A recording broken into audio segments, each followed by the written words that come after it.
সালের ৩রা এপ্রিল। মধ্যপ্রাচ্যের আকাশ এখন বারুদের গন্ধে ভারী। একদিকে আমেরিকা আর ইসরায়েলের অত্যাধুনিক মারণাস্ত্র, অন্যদিকে ইরানের অজেয় প্রতিরোধ। কিন্তু এই যুদ্ধের সমীকরণ বদলে দিয়েছেন একজন মানুষ, চেচেন সিংহ রমজান কাদিরভ। ড রাফির ভাষায়, যদি চেচনিয়ার রাজধানী গ্রোজনির চুল পরিমাণ ক্ষতি হয়, তবে ধরে নিতে হবে নিউ ইয়র্ক বা ওয়াশিংটন ডিসির আর কোনো মানচিত্র অবশিষ্ট নেই। বিশ্লেষণ: কেন এই কথা? কারণ জানেন, কাদিরভিৎসি বাহিনী কেবল ইরানের বর্ম নয়, তারা পুতিনের সেই তুরুপের তাস যারা পশ্চিমা বিশ্বের প্রাণকেন্দ্রে আঘাত হানতে সক্ষম।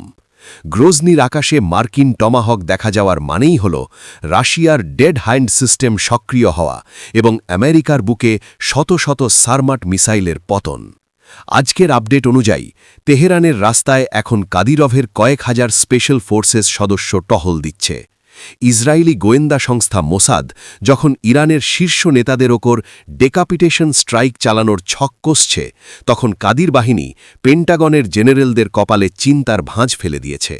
আমেরিকা কি সাহস করবে গ্রোজনির দিকে চোখ তুলে তাকানোর?